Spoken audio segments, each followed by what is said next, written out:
Hello everyone, back to tuning in to today's video. We're going to have a look at the weather for the next 8 to 14 days. For today's video, day 10 will take us 24th of February, and we'll be able to extend that beyond that with the extended GFS and ECM ensembles very much in a couple of weeks. We'll have a look, I'm so sorry, but we'll have a look at CFSV2 at the end of the video for the next 4 weeks. That will get us into early March. I shall get on with that for you in a moment. Just to say that the first video today was a 6 AM upload, and we've also released the EC extended European outlook. So you know, it was always on Tuesday, the 30-day/42-day forecast for the UK and the rest of Europe too. So please check out those 2 videos if you'd like to. Please like, share and subscribe on the videos, and thank you so very much everybody for doing that.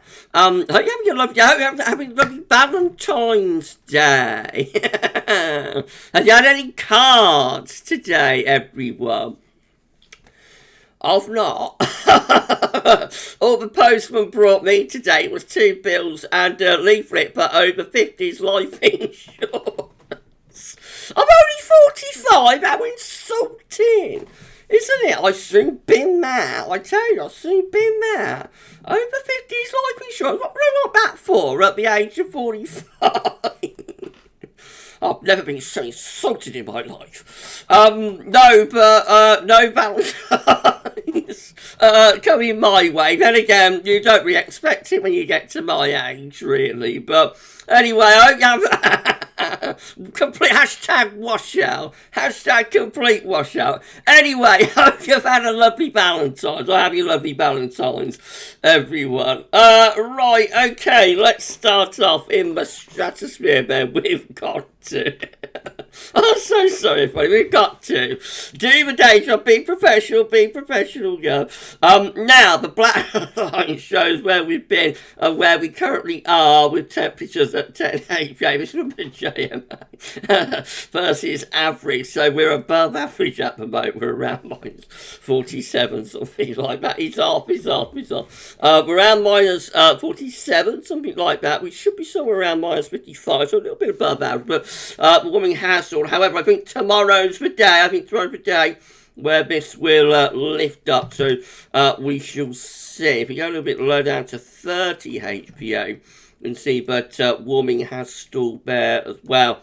But that will follow, you know, with warming at 10 HPA. You can see that southern stratospheric warming is taking place over Siberia right now, and starting to move from Siberia in towards the pole as well, with these orange, orange and red colours moving northwards and westwards. Wow. Now, as we go into the next few hours, the southern stratospheric warming will continue there. The temperature over the North Pole itself going to go at something like minus 12 with this.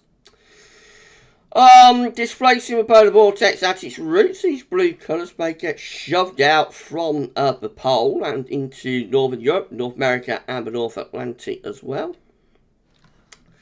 Right, let's go on into the extended. Another warming there, try to get going over Siberia around the 25th of February, something like that. And that just keeps the displacement event going. GFS 6 there, again, showing that southern stratospheric warming is taking place right now as we're speaking. It's happening. And as we go on into the extended, we have a displacement event of polar vortex. Very nearly a split there. That is so close to splitting the PV at its roots. Into the extended. That's how we're looking. No secondary, well, not so much of a secondary warming of a 6Z, but also above average and keeping the polar vortex displaced, stratospheric polar vortex displaced at 10 HPA. It looks like there's a rather large one beginning to gather over Europe as well there by the 2nd of March. ECM data from University of Berlin looks like this. So zone wind is going to reverse on Thursday, 16th of February. This from last night's ECM 12 there, by the way. Then down to minus 3.2 ms on Thursday. That is a reversal of zone winds at 10 HPA. Not until day 10, 240 hours, 23rd of February. Remember, it's generated last night The solar wind goes ever so slightly positive at plus 0.7. Now, as low as the solar wind gets, the weakest solar wind gets at 30 HPA, at 168 hours, which is the 20th of February, going down to plus 3.2 ms. By day 10, it begins to re-strengthen a little bit, 23rd of February, at 30 HPA, it's going back up to plus 4.1 ms. Doesn't look like we're going to get reversal of solar winds at 30 HPA from this southern stratospheric warning, so that may be a little bit of a concern. About how much impact it's going to have on the troposphere. But we shall see, and we'll keep monitoring. Right, okay, central temperature is currently sitting at 5.6, which is again over 2 degrees above average. That's visual to yesterday, 13th of February. That will carry on rising over the coming days with this very mild weather. These are the GFS upper air temperature and precipitation ensembles. Next couple of weeks on at Birmingham today. Red line is the 30-year upper air temperature average for Birmingham. So they are significantly milder than average at the moment and keeping it safe for the next week. Into the last days of February, there is a cooling trend. So we go a little bit colder there, between around -5, -10, 850 HPA. By the beginning of March, a lot of scatter there. A lot of scatter. We've got cold ensemble members down here, milder ensemble members up there. So end of February, very end of February, final day or so, and into the opening couple of days of March. Lots of uncertainty. Precipitation-wise, pretty dry. There is a little bit of precipitation here and there, but not much. That is dry ensemble, indicating that the dry February is going to continue. Temperature anomalies from the 14th, 22nd of February coming out milder than average. Precipitation anomalies from the 14th, 22nd of February, they're coming out drier than normal. The latest info from nullschool.net shows that drawing a southerly today. And that is originated from a long way south, by the way, all the way down here, like North Africa and the Mediterranean. So now the fog is clear. It was a very foggy start, which limited the temperatures, but now the fog is gone, sun's out in a lot of the country, and temperatures will be rocketing this afternoon, I think. Right, let's go to the chart data. Every so later you can make your run talking midnight on Monday, high pressure on Friday, I should say. We're talking about high pressure to the south, low pressure to the north. Into the weekend, high pressure ridges northwards, keeping Wales mostly dry and mild, just a little bit more unsettled for Scotland and Northern Ireland. Icon, again, building up high pressure across the country over weekend into part of next week. That's a colder reach mode. Go back. You see what happens. So this area is low pressure coming into the north on Saturday. So on that point, but still very mild, especially so for England and Wales. What's that doing? Especially so for England and Wales, bringing those southwesterly winds. But as we go through to Sunday, that trough is pushing through the country. The high pressure sort of slipping out to the west a little bit, and behind that trough, some cooler air starting to come in from the North Atlantic. So as the high ridge establishes by midnight on Monday, that's a colder ridge, and so that could return us by the beginning of next week to overnight frost and fog. Probably pleasantly mild by day, though. GFS midnight run once more looks mild with southwest winds on Friday into the weekend. So idea as Icon, that low pressure the trough really pushes through the country.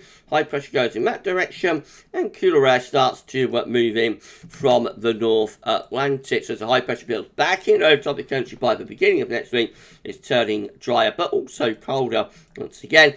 Overnight frost and fog is very likely. And then high pressure in control through next week, bringing lots of dry weather. Probably a cold ridge that with overnight frost and fog, but relatively pleasantly mild by day, given the strength of February sunshine. Into the extended, the GFS midnight run tries to move that high pressure up towards Scandinavia. Having a really good go at getting the high pressure north, but doesn't quite put off. Just keeps high pressure sitting over the country right way into the beginning of March. It is quite a cold ridge, I think, that. So there could well be quite significant night frost there through the closing days of February and into the beginning of March. Probably even quite cold days, especially if any fog is lingering. But not true cold, northerly or easterly winds. Right, that's the midnight run. This is GFS 6Z. Again, got that low pressure in the north on Friday. Through the weekend, high pressure re-establishes, but it is a cooler ridge that with overnight frost and fog. And then into next week, high pressure sticks around the country, but gradually begins to pull out to our north and west. So by day 10, 24th of February, having a really good go at taking that high pressure up towards Greenland and Iceland. Some very cold air is plunging into northern Europe, by the way. A big freeze engulfing much of Europe there with these bitterly cold northerly winds. We're just on the edge of it, but look at this. By the time you get to the 25th of February, that high pressure is pulling out just far enough west to start to allow the wind to go into the northeast. So colder air starts to move in across the country just beyond day 10. This might be in response to the Strat warm. We get to 26th of February. High pressure just out to our north and west. Really cold across most parts of Europe. I mean, we're talking about freezing cold there. The minus 10 celsius iceberg is in the North Sea. So we're just on the edges of, a proper freeze by the 26th of February. Turns into a near miss, so that high pressure just doesn't quite go north because of this little spoiler low just here. I've got a little spoiler low just there, but it's just stopping the high pressure from going further north and really opening the doors to those northeast winds. But my word, it is so close to, engulfing us in a freezer.